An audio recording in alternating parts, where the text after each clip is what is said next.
Capital one TV से आपको खुश आमदीद कहेंगे। मैं हूं आलिया कैसर और बात कर लेते हैं आज दिन भर गर्दिश कर रही खबर के हवाले से। एक ऐसी खबर जिसका काफ़ी लोग इंतज़ार कर रहे थे और वो खबर थी साजिद सतपारा की जानिब से आने वाली उस तस्दीक के हवाले से कि जिसमें उन्होंने अपने वालिद की जस्ते खाकी यानी मोहम्मद अली सतपारा की जो नाश है उसके मिलने की तस्दीक की है। रवां साल के शुरू में यानी फरवरी के करीब अली सतपारा अपने दो साथियों के हमरा जो कि गैर मुल्की कोपहमा थे उन्होंने केटू सर करने के हवाले से बाकायदा तौर पर एक कोशिश शुरू की। लेकिन अब अगर बात करते चलें तो यकीनन केटू जो है वो सर्दियों के मौसम में सर करना खासा मुश्किल रहता है और इस प्रोग्राम को या इस हवाले से जो है वो मुकम्मल तौर पर तफसील हम अपने मुख्तलिफ प्रोग्राम्स में आप तक लेकर भी आए थे, आपको आगाह भी किया था। उनकी जो कोपहमाई का मिशन था उसको आगाज़ से लेकर और उनकी गुमशुदगी या उनके लापता होने तक अपडेट्स हम आप तक लेकर आए थे। बहरहाल जी, अब आपको बताते चलें कि इस सिलसिले में मारूफ पाकिस्तानी कोपहमा मोहम्मद अली सतपारा की लाश जो है वो मिल गई है। उनके बेटे साजिद सतपारा ने वालिद की लाश मिलने की तस्दीक भी कर दी है।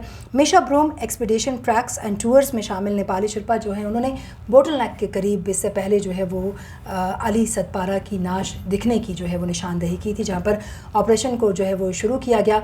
और अब ये कहा जा रहा है कि साजिद सतपारा जो हैं वो बोटल नेक के करीब लाशों की जो मौजूदगी है उसकी निशानदेही के बाद स्कर्दूस इंतज़ामिया आर्मी हेलीकॉप्टर्स और मोहम्मद अली सतपारा के जो बेटे हैं साजिद सतपारा वो लाशों की तस्दीक और रेस्क्यू के लिए कैंप 4 गए थे, जहाँ से साजिद सतपारा ने इस बात की तस्दीक की कि जो लिबास दिखाई दे रहा है वो उनके वालिद का ही है। उसके साथ साथ जॉन पैब्लो जो कि गैर मुल्की कोपहमा थे और अली सतपारा के साथ वो इस मिशन पर रवाना हुए थे, उनकी डेड बॉडी भी दिखाई दे रही है बज़ाहिर।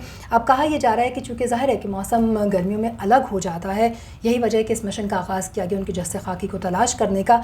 लेकिन इस वक्त ये कहा जा रहा है कि इतना आसान नहीं है कि बोटल नेक के करीब एक खाई में दिखाई दे रही हैं ये नाशें और उनको निकालने के लिए बाकायदा तदबीर जो है, हिकमत अमली जो है उसको तरतीब देना पड़ेगा। ये भी कहा जा रहा है कि नाशें जो हैं वो जल्द निकाल ली जाएंगी और यूँ फाइनली वो अपने आखिरी सफ़र पर रवाना होंगे। तमाम दुनिया से अली सतपारा के लिए ताज़ियती पैगाम भी, उससे पहले उनकी सेहतयाबी या उनकी जो हिफाजत है उसके हवाले से जो है वो पैगामात दुनिया भर में गर्दिश करते रहे। उसके बाद तकरीबन 7 दिन तक ये ऑपरेशन जारी रहा।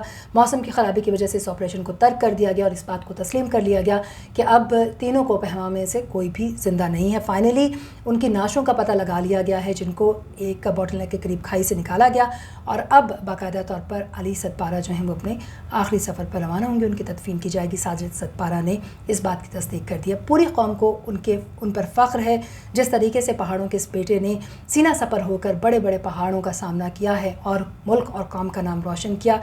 पाकिस्तान की तरफ से, पाकिस्तान की आवाम की तरफ से और कैपिटल वन टीवी की तरफ से हम उनको खराज अक़ीदत पेश करते हैं और दुआ गो हैं कि अल्लाह ताला उनके दर्जात बुलंद करे और उनका आखिरी सफ़र जो है वो आराम दे रहे। अब तक के लिए इतना ही। मज़ीद अपडेट्स के लिए हमारे साथ रहिए और चैनल को सब्सक्राइब करना ना भूलिएगा ताकि हर नई वीडियो सबसे पहले आप तक पहुँचे। अगली वीडियो तक इजाज़त दीजिए। अल्लाह ने के बाद।